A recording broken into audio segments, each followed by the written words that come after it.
Вітаю, паважаныя слухачы і гледачы гэтага стрыму. Пры мікрафоне ў студыі Еўрарадыё Марыя Вайтовіч. Сёння ў нашым эфіры тое, што немагчыма ігнараваць. Скандалы ў Дэмсілах, новыя законы і беззаконне ў Беларусі, вайсковыя пагрозы і міжнародная напружанасць. Са мной адвакат і дэлегат Координацыйнай рады Михаил Кирилюк. Вітаю, Михаил. Добрый день. Мы разгледзім гэтыя праблемы і тэмы глыбока і дэтальна, пра што сёння і пагаворым. Я нагадаю, што вы можаце быць актыўнымі, пакідайце, калі ласка, каментары і пытанні пад нашым стрымам, калі для вас гэта бяспечна. Падпісвайцеся на наш канал YouTube Еўрарадыё, а таксама на наш канал Навокал, дзе мы пакідаем свае кароткія дакументальныя стужкі. Будзе цікава. Паехалі. Пачынаем з інтрыгі, якая зноў вярнула Беларусь у цэнтр увагі. Гісторыя Ольгі Карпушонак, якая дала гучнае інтэрв'ю пра ціск, харасмент і раскол у апазіцыі. Яна сцвярджае, што ў перыяд са снежня 2024 года па пачатак 2025 года Павел Латушка неаднаразова дапускаў непажаданыя намёкі інтымнага характару, дэкрананні і прапановы бліжэйшых стасункаў. Паводле яе слоў, быў нават выпадак у ліфце, калі ён паводзіў сябе недапушчальна.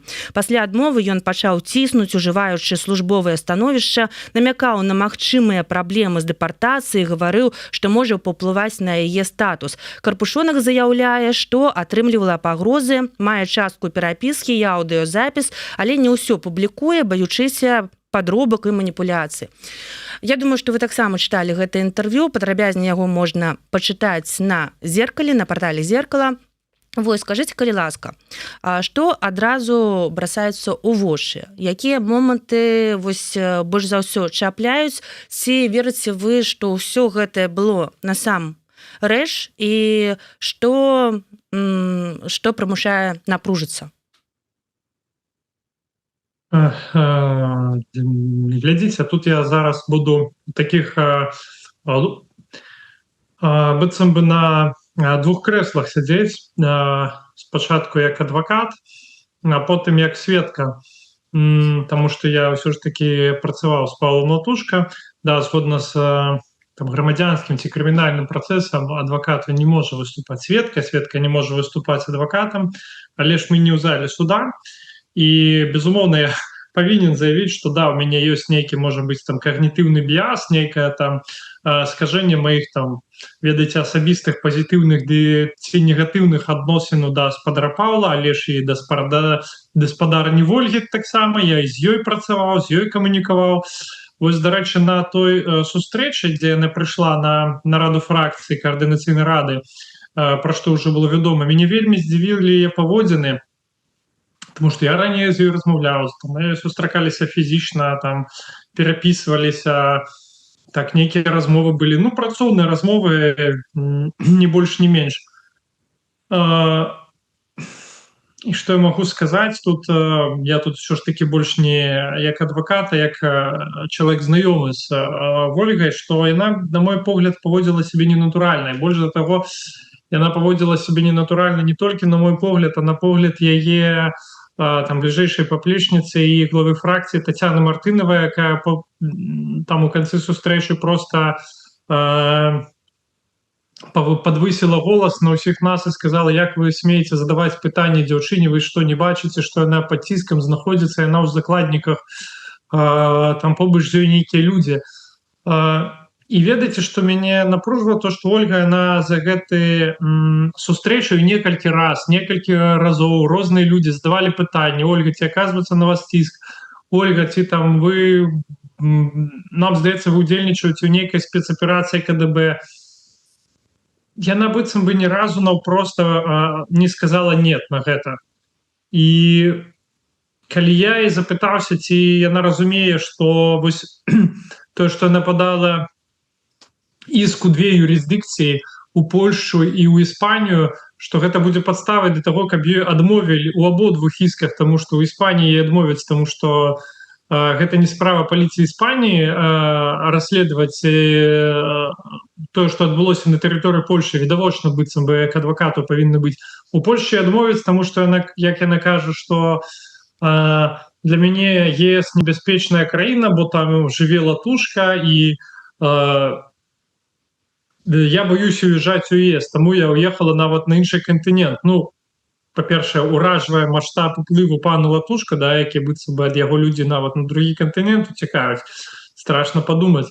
Ну, тут людзі, ведаеце, вельмі моцна крытыкуюць там і, не ведаю, у Амерыкі Трампа і ў еўразвязе і Туска, і Дуду, і Наўродскага. Никто никуда не з'їжджає, хотя это денежные политики, а не эмигранты у выгнании.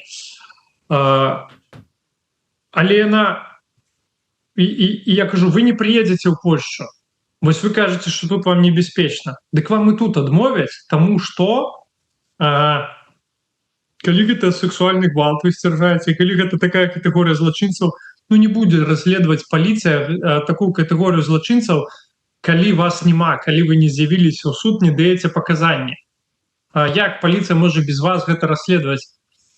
Ну, я падумаю, і зараз яна ўжо сцвярджае у інтэрв'ю ў «Зеркалі», што яна разглядае магчымасць, што, можа быць, паедзе яна у ЕС. Калі гэта будзе для мяне бяспечна, вельмі дзіўна гэта чуць. Але я ёй задаў таксама пытанне пра ціск, про тое, што можа быць зроблена, яна на яго ніяк не адказала. І вось гэта ўсё, я, ведаеце, не чалавек, які можа сказаць, што вось я там па твары, па тону голаса бачу, што гэты чалавек пад ціскам ці не пад ціскам, што вось я там нейкі фізіягнаміст, псіхолог, які вызначае, што ў чалавека ўнутры адбываецца, але для мяне паводзіны былі вельмі ненатуральныя. Па-другое, ну, так, я пытаўся яе пра дэталі на папярэдняй сустрэчы на нарадзе фракцыі, яна тады пра дэталі нічога не сказала. Зараз у інтэрв'ю яна выклала першыя дэталі.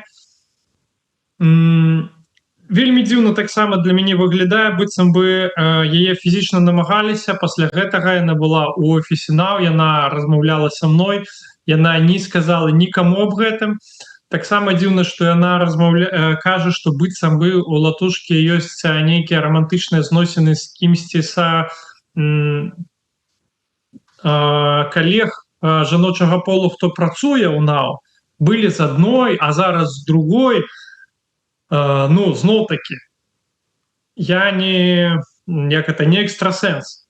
Я вполне допускаю, что, может быть, калі люди хотят скрывать свои адносіны, у тым ліку там з пытанню бяспекі, яны могуць гэта скрыць. Але я працаваў у калектывах, дзе людзі былі ў адносінах адзін да аднаго, і я могу сказаць, што гэта скрыць вельмі цяжка, амаль што немагчыма, таму што нават калі пра гэта не размаўляюць, плёткі расходзяцца ў калектыве, жанчыны, мужчыны, усе ў курылках. Ну, вы ведаеце, гэта бывае, і мне вельмі цяжка ўявіць, што, ну, я прапрацаваў з спадаром Латушкам 2 гады, і за 2 месяцы Ольга Карпушонак заўважыла, ну, там вельмі шмат больш, чым і ніхто з маіх калег, каму я давяряю, там можна пералічваць, ніхто асабіста не сказаў, што ну да, Латушка харасіў яшчэ яе, і ніхто з жанчын не прызнаўся, што мяне харасілі, хаця, ну, вельмі дзіўна гэта для мяне выглядае. І, дарэчы, у мяне зноў-такі, гледзячы на гэтыя паказанні, гэтую працу, гэтыя скрыншоты з невядомых аккаунтаў, дзе яна атрымлівае пагрозы групавым гвалтам і, ну, такія брудныя рэчы пішуць. Ведаеце што, я гэта сустракаў у дэмакратычных сілах ніколі. Ніколі, ні аднаго раза я не чуў, каб нейкі прадстаўнік дэмакратычных сіл, ні Павел Латушка, ні Франак Вечорка, ніхто. Вось літаральна я не бачыў, не чуў ніякія пагрозы гвалтам ці забойствам. Ну, вось, дарэчы, калі мы нешта не бачым, гэта не азначае, што гэтага не можа быць. Гэта галоўнае таксама, ну, мець на ўвазе. Але наконт вось гэтых скрыншотаў я таксама маю да вас пытанняў. Сапраўды, ёсць некалькі скрыншотаў, якія прадастаўлены так парталу «Зеркала». Мы бачым, што яны сапраўды брудныя, пагражаюць не толькі Вользе, але яе родным, так і гвалтам, і там чым толькі не пагражаю. Калі вы не сустракалі гэта у коле сілу. Ці сустракалі вы падобныя пагрозы з боку, напрыклад, сілавікоў, КДБ, там, калі беларусы скардзяцца на тое, што ім нешта прыходзіць з незнаёмых аккаунтах? Ось, мне здаецца, што нешта такое было. Я калі працаваў адвакатам у Беларусі ў 20-м, на жаль, я сустракаў такое дачыненне да людзей асабіста мне знаёмых. Там ім пагражалі жонку згвалціць, калі яны былі затрыманы у РВД. Там ім пагражалі там дзіцёнка забіць. Вось, я гэтых людзей ведаю асабіста. І я больш да таго, я размаўляў там з некалькімі людзьмі, якіх я абараняў, якіх я кансультаваў. Гэта абсалютная стылістыка беларуская КДБ ці губазіка. Таму весь, ведаеце, я таксама адношуся да гэтых скриншотаў крытычна. Зноў такі, там няма нічога пра спадара Латушку. У нас ёсць толькі сцвярджэнне Ольгі. Таму, на жаль, вось мне гэта ўсё ў глобальным кантэксце падразумеваецца, што ёсць нейкая хваля напружвання, зноў такі, ёсць ланцуг падзей. Там Ольга Карпушонак знікла ў невядомым напрамку, потым з'явілася з абвінавачванымі без доказу. Анатоль Котаў знік у невядомым напрамку. Потым арыштавалі манаха ў Беларусі, які скраў папяровыя дакументы, вельмі дзіўна, папяровыя, у 21 стагоддзі. Ну, зараз... Нібыта скраў, так? Мы таксама не можам указаць, чаго не ведаем дакладна. Яго абвінавачваюць у гэтым. Яго абвінавачваюць, ну да, я ўжо кажу скраў, гэта, ведаеце, як у дачыненні да беларускіх уладаў, як бы прэзюміруецца, што абвінавачанне яны лжывыя. Так, і гэта трэба падкрэсліць. Зараз атака дрону і закрыццё мяжы. І вось, мне падаецца, гэта проста розныя формы актывізацыі беларускіх спецслужб у напрамку да захаду і у напрамку да, можна сказаць, празаходніх беларускіх дэмакратычных сілаў. З аднаго боку дыскрэдытаваць, з іншага боку атакаваць і ваенным чынам, і гібридным чынам. А вы можете дапусціць такое, вяртаючыся да Ольгі Карпушонак, што у яе ўсё ж такі магла быць нейкая крыўда на Паўла Латушку, пра якую мы не ведаем, а пра гэта даведаліся спецслужбы і гэтым пачалі маніпуляваць.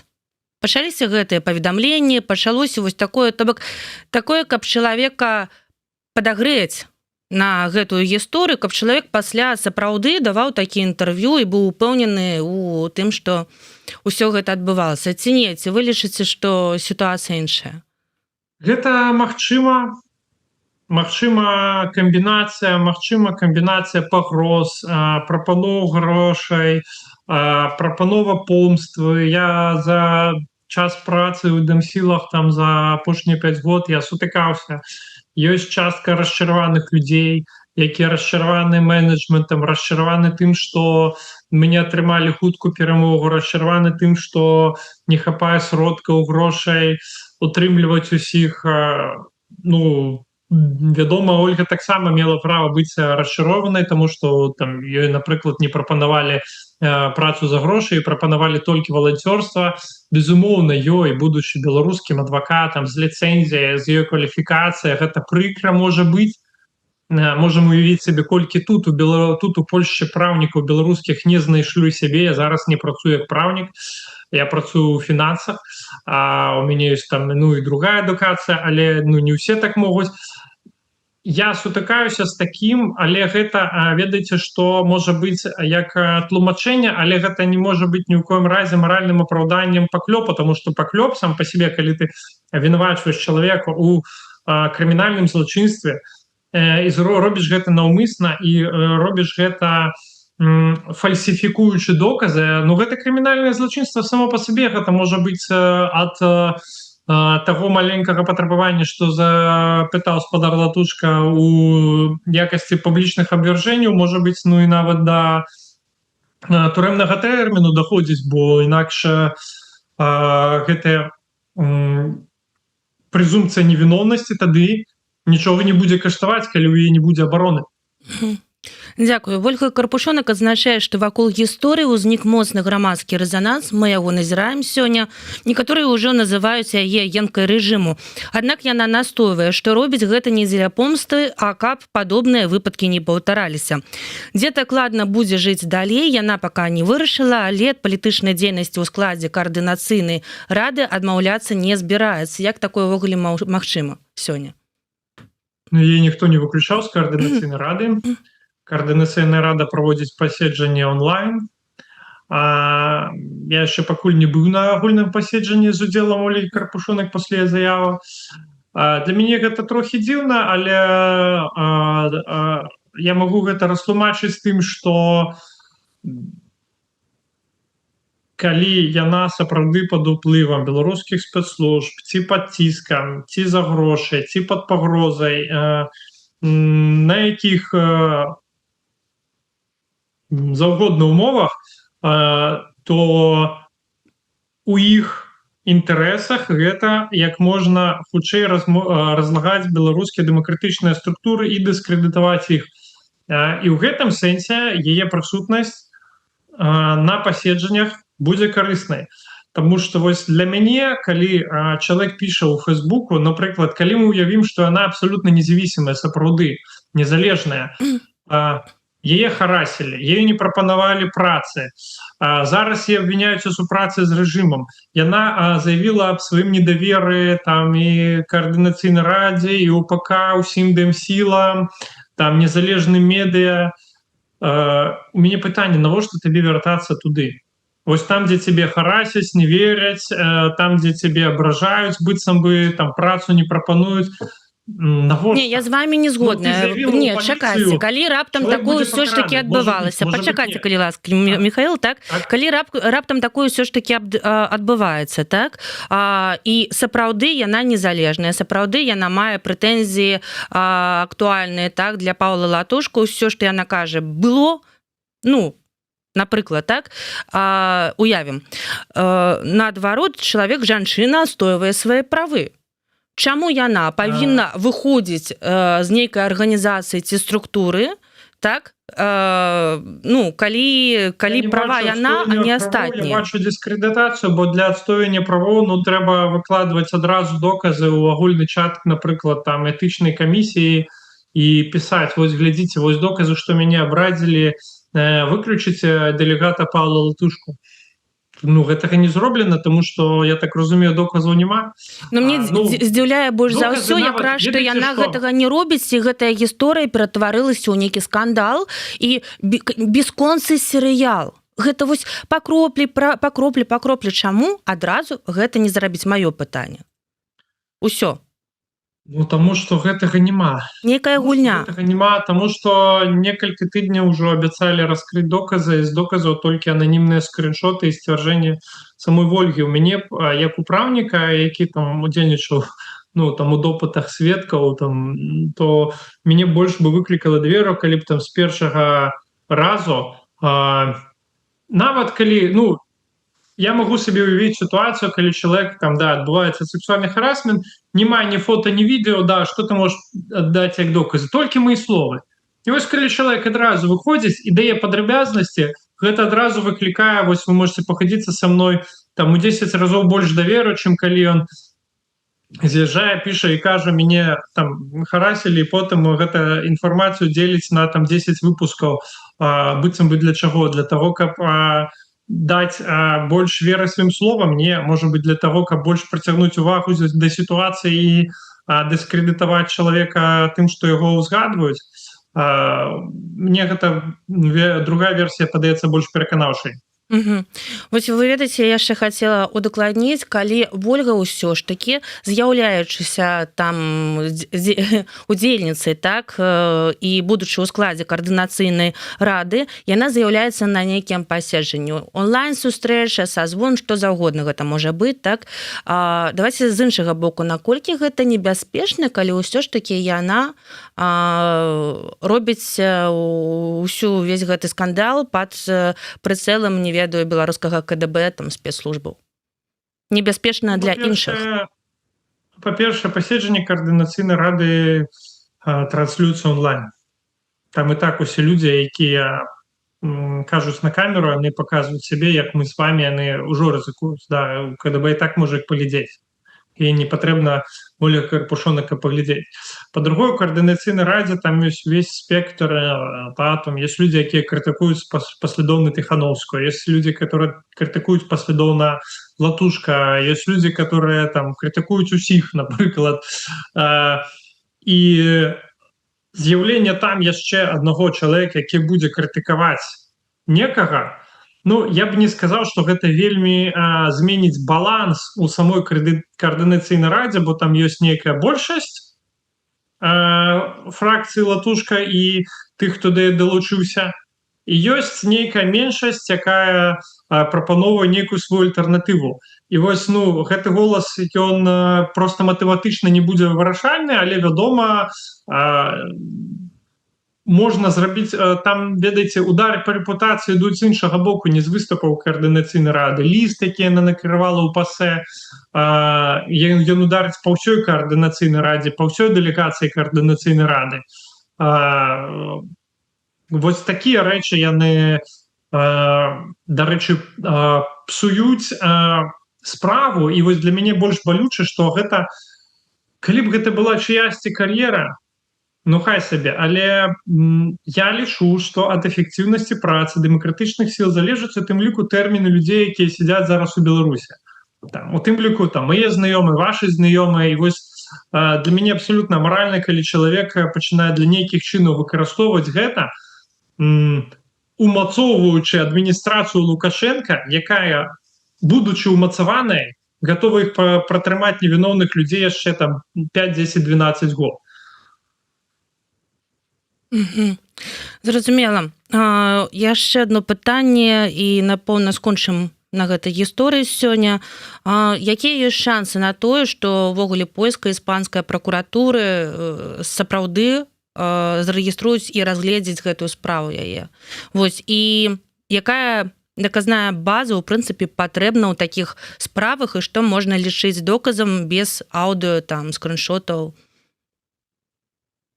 Ну, глядзіце, я не веру то, што іспанская пракуратура нешта будзе рабіць. Все ж таки ёсць тэрытарыяльная юрысдыкцыя. Польская можа зарэгістраваць, можа ўзбудзіць справу і вызваць Ольгу на допыт. Ну, доказы, ну, гэта класіка крымінальнага права. Ты павінна прыходзіць адразу. Оціскі пальцаў на, не ведаю, там, на твоёй спадніцы спадара Латушка. Вось першае, ён да цябе дакрануўся, прыйдзі адразу ў паліцыю, пакажы оціскі пальцаў Латушкі, што яны робяць там на тыльнай часткі маёй спадніцы, да, калі ён мяне не кранаўся. Вельмі проста.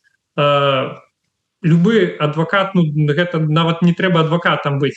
Далей, сумеснае месцанаходжанне. Нават калі пры Латушку не было гэтай прылады, якая вызначала яго месцанаходжанне, але ж можна іх зрабіць геалакацыю па тэлефонах і паказаць, што вось у гэты дзень і час мы былі разам. Ёсць маса рэчаў, якія можна высветліць толькі вось па гарачых слядах. Зараз ужо, ну, я сумняваюся, што могуць быць, што можа быць нешта, што дазволіць яе словам даць веры. І, ну, ведаеце, калі б гэта было просто, ну, все ж таки не праўнік, все ж таки да праўнікаў трохі вышэй планка патрабаванняў, ну, можна было б сказаць, ну, дзяўчына разгубілася, яна не ведала, што ведаць, яна прыйшла праз 2 месяцы, ну, вось таму яна не змагла сябе вараніць. Ну, але тут, здаецца, чалавек, маючы ўсе спецыяльныя веды і навыкі, з нейкім намерам спецыяльна адкладваў гэтую справу. Дзякую вам вялікі. Я думаю, што на гэтым мы скончым і перайдзем да іншых пытанняў. Будзем сачыць, канешне, за гэтай гісторыяй, бо ўсё застаецца вельмі незразумелым.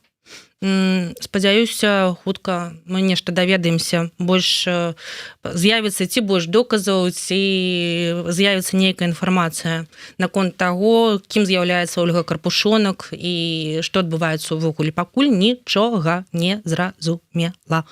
Так, тым часам унутры дзяржавы, таксама па-за ёй, з'явіліся іншыя небяспекі. Польшча абвясціла пра поўнае закрыццё мяжы з Беларуссю, а пасля прылёту дронаў у польскую паветраную прастору НАТО прымяніла 4-й артыкул статута. У Брюсселі і Вашынгтоне рыхтуюць новы пакет санкцый супраць Расіі, які можа закрануць банкі, нафтавых трэйдераў і нават крыптабіржы. Вось, давайте разбярем гэтую тэму асноўную. Што адбываецца? З чаго пачалася ўся гісторыя? Мы бачым затрыманне манаха нібыта шпіёнаў у Беларусі, нейкія размовы і засцярогі з польскіх уладаў наконт таго, што калі лукашэнкаўскі рэжым не прыпыніць затрымліваць людзей, будуць адказы. І вось мы бачым нейкі адказ, закрываюць мяжу. Сапраўды гэта адказ, ці гэта нешта адбылося, не ведаю, гэта было запланавана ўжо даўно і проста з'явілася падстава для гэтага? Я думаю, што гэта такі крок, які балюча адлюструецца на ўсіх беларусах, на мне ўжо асабіста так, бо там мае знаёмыя не могуць прыязджаць, выязджаць, шмат у каго, у большасці з нас ёсць знаёмыя, якія там ездзяць туды у Беларусі, з Беларусі, гэта балюча на нас адлюструецца.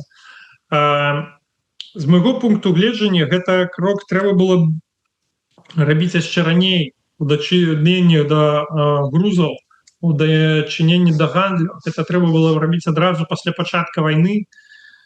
Лепш пазней, чым ніколі, это па-першае. Па-другое, ўсё ж такі я разумею, што пакуты, рэальныя пакуты людзей, якія стаяць на мяжы, маіх знаёмых, нашых суайчыннікаў, яны ўсё ж такі меншыя, чым пакуты людзей, якіх бамбяць у Ўкраіне. І Польша тут, трэба нагадаць, суверэнная дзяржава. Можна сказаць з нашага боку гледжання, што ну што вы смеецеся, ці што, ці няўжо беларускі ж там расійскі лукашэнкаўскі шпіён будзе прыязджаць у Польшчу па візе, ён жа там знойдзе спосаб, там дыпламатычны паспарт ці там пашпарт іншай краіны. Але ж Польша суверэнная краіна, яна мае цалкам права гэта рабіць, калі з пытанняў бяспекі яны лічаць гэта неаспаходным, і гэта права немагчыма адняць. Па-другое, што датычыць грузаў і гандлю, я лічу, гэта даволі моцны крок, бо у Беларусі значны кавалак гандлю завязан на еўразвяз, у Кітае значны кавалак гандлю завязан на еўразвяз. Перакрыццё гэта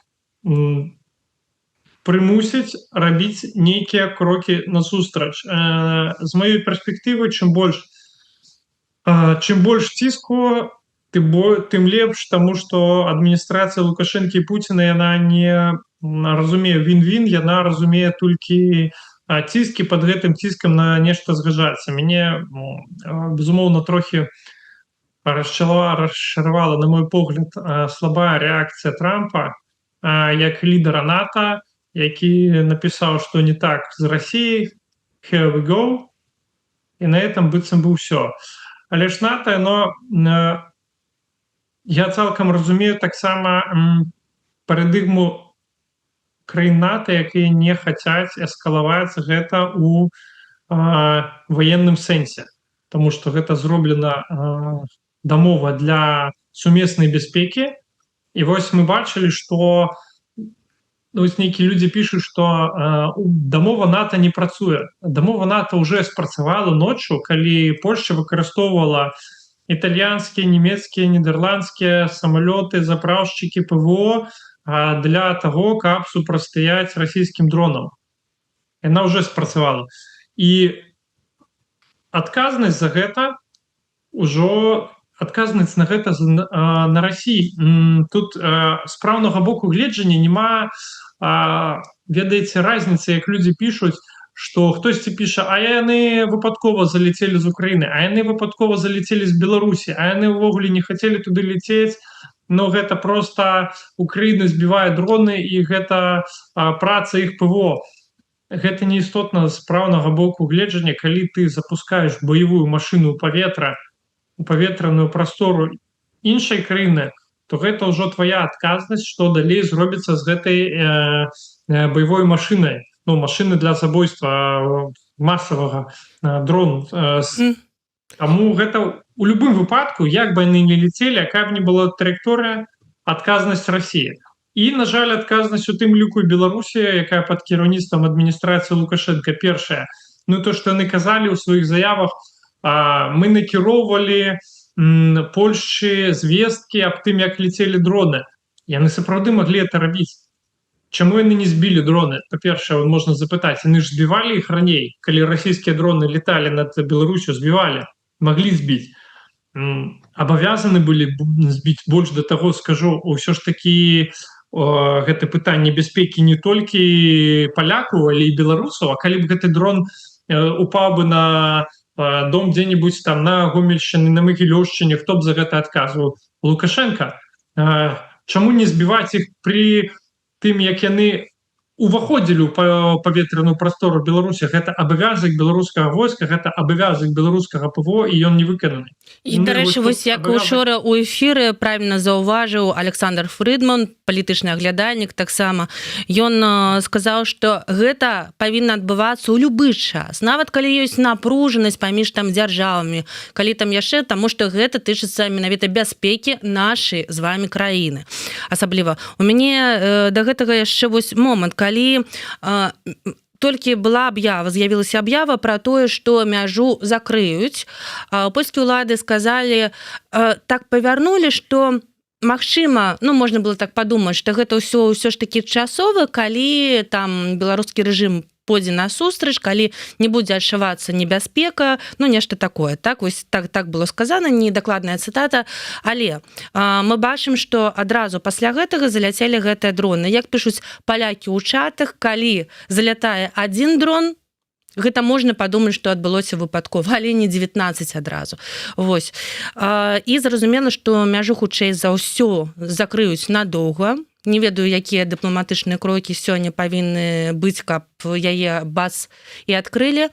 У мяне такое пытанне, ці можна на такім узроўні сёння, можа гэта павінны, хто павінен гэта вырашаць, рабіць, лабіраваць, дамсілы ці хто, каб усё ж такі беларусы, звычайныя беларусы ўнутры краіны, па-за яе там межамі, якія там працуюць, ездзіць туды-сюды, там, у Беларусь, назад у ЕС, усё ж такі маглі працаваць далей, і вось гэта заставалася, мяжа заставалася адкрытай для звычайных людзей, а, напрыклад, для грузаў яна будзе закрытая. Ці можна на сёння, як вы лічыце, дамовіцца? Ёсць нейкія механізмы пры такой вось вострай сітуацыі і канфлікце? Ну, механізмы ж польскі МІД Радослав Сікорскі агучыў неаднакратна адкрыта, да, выпускайце пачабута, спыніце пераслед польскай меншасці, спыніце гібридныя атакі на мяжы. Што робіць Лукашенко? Замест этого ён яшчэ арыштоўвае аднаго закладніка. Я лічу, што гэта закладнік, а не злачынца, таму што ўся гэта гісторыя з затрыманнем чалавека, які быццам бы фатаграфаваў нейкія паперы з надпісю «Секретна», гэта выглядае як, ну, вельмі дрэнная тэатральная пастаноўка для мяне, як для праўніка. Ну, вось там адразу ж амаль людзі пачалі пісаць, а што мешала яму сфатаграфаваць гэта на тэлефон і выслаць там сябе ў генштаб Польшчы, да? Навошта браць паперу ў рукі? Ну, выглядае так, што паперу ў руках трэба проста, каб ёй можна было так эфектна на тэлебачанні размахиваць і з надпісам «Секретна». Ну, і весці некуды, навошта ёй некуды весці? І, ведаеце, мы сталкиваліся за гэтыя 5 год з такім маштабам фальсіфікацый, калі ў людзей там находзяць чаты, якіх іх не было, іх абвінавачваюць у абразах, там у пагрозах, якія яны не рабілі. Мы бачылі дзесяткі, сотні фальсіфікацый.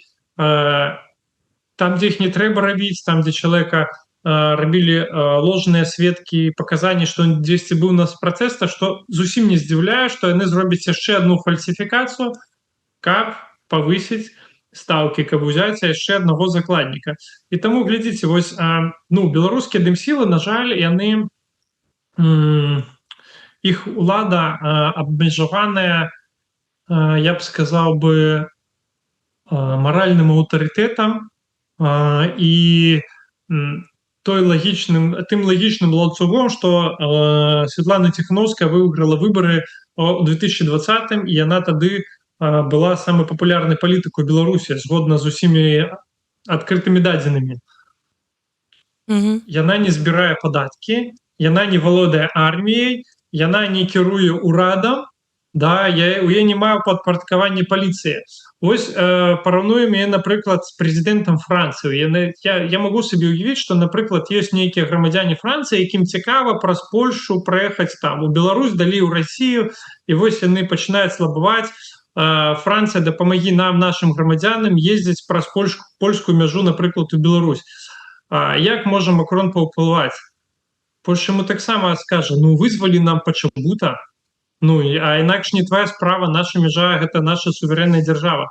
Вось таму мне таксама зразумела, да, што з паведамленняў Польша таксама падвышае ставкі і піша, што не будзе адкрыта мяжа пасля заканчэння гэтага захада, будзе адкрыта, калі будзе бяспека. Гэта значыць, што бяспека для Польшчы і гібридныя атакі. І я думаю, што туды будуць уключаны ў спіс умоў таксама і вызвалення польскіх грамадзянаў.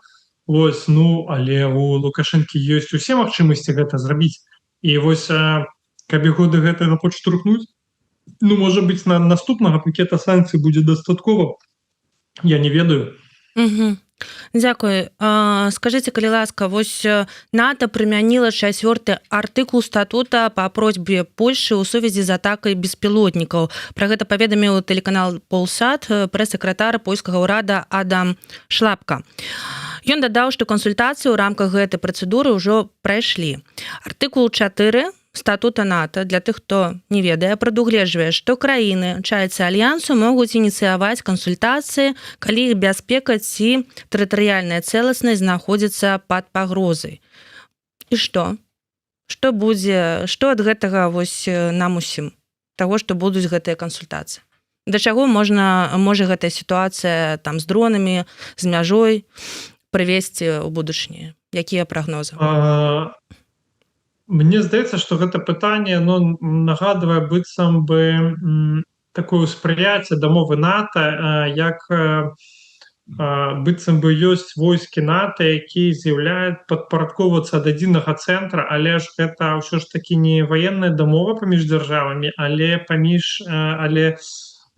такое ўспрыяцце — это хутчэй, калі вось Злучаныя Штаты Амерыкі, да, калі ты на Тэхас нападзеш, то тады федэральныя войскі ідуць, і там будуць ужо там і з Тэхаса, з Каліфорніі, з Нью-Йорка, неважна, да.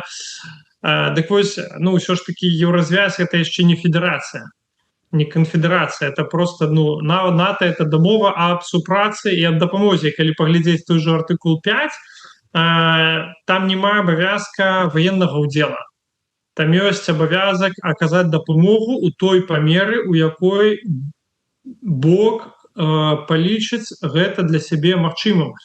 Гэта можа быць гуманітарная дапамога, гэта можа быць грашовая дапамога, дыпламатычная, палітычная. Это не абавязкова, это можа быць не абавязкова наземная аперацыя, это можа быць паветраная аперацыя, там марская. Кожная краіна суверэнна вырашае аб'ём і маштаб гэтай дапамогі. І ў рамках гэтай кансультацыі аб'ём і маштаб вызначаюцца. У маім разуменні, ваенная дапамога, яна ўжо была аказана ў тым сэнсе, што пры спыненні дронаў былі задзейнічаны сродкі НАТО. Тыя ж там нямецкія ПВО, італьянскія, здаецца, самалёты, вось некалькі краін удзейнічала.